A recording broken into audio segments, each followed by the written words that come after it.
Ողջույն հարգելի հետևորդներ, ես Ստեփանավան քաղաքի բնակիչ Էրիկ Եղինյանն եմ։ Ուրեմն ես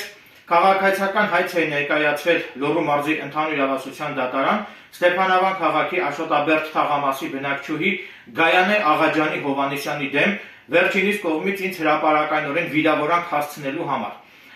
Այդ կապակցությամբ Լոռու մարզի ընդհանուր իրավասության դատարանի դատավոր Վարդուհի Հովնանյանը իմ հայցը վարույթ չէր ընդունել եւ վերադարձրել էր։ Դրանից հետո ես բողոքարկել եմ Վերաքննիչ քաղաքացիական դատարան եւ Վերաքննիչ քաղաքացիական դատարանի դատավոր Գայանե Խաչատրյանը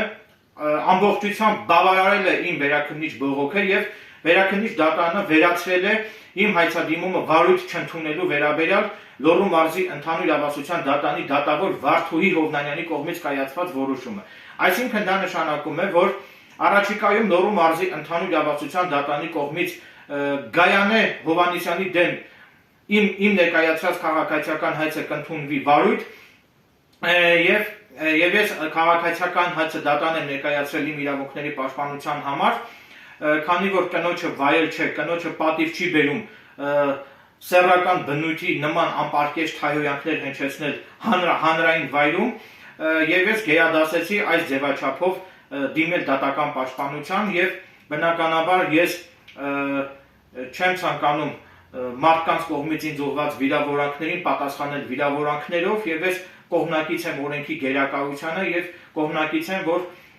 մարդիկ պետք է հետեւողական լինեն իրենց խախտված իրավունքների պաշտպանության հարցում եւ ես ամենևին չեմ փորձում, չեմ ցանկանում ցեղ շպրտել կամ հեղինակազրկել դատավոր Վարդուհի Հովնանյանին, ես կարող էի դատավոր Վարդուհի Հովնանյանի դեմ բողոք ներկայացնել ԲԴԽ, սակայն ես զերծ կմնամ այդ քայլից, քանի որ եւս մեկ անգամ վերահաստատում եմ, որ ես ամենևին էլ հակված չեմ ցեղ շպրտել կամ հեղինակազրկել դատավոր Վարդուհի Հովնանյանին, պարզապես ակնկալում եմ, որ այսուհետև դատավոր Վարդուհի Հովնանյանը կոնկրետ ինձ հետ կապված գործեր քննելիս կառաջնորդվի միմիայն արդարամտությամբ, ինձ հետ կապված գործերը կքննի արդարացի, որի արդյունքում չեն ոտնահարվի շարքային քաղաքացիների իրավունքները։ Այժմ ցուցադրում եմ եւ ձեր ուշադրությանը ներկայացնում Վերաքննիչ դատարանի կողմից կայացված որոշումը ամբողջությամբ, նաեւ ասեմ, որ իմ կողմից հիշատակված Վերաքննիչ դատարանի այս որոշումը ամբողջությամբ տեղադրված է նաեւ datalex.am կայքում։ Հիմա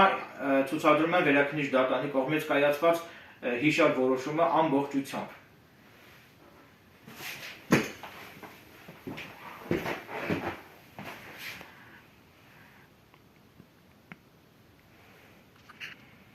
Իհարկե դուք կարող եք նաև սկրինշոտ անել այս որոշումը։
Այսքան, շնորհակալություն ուշադրության համար։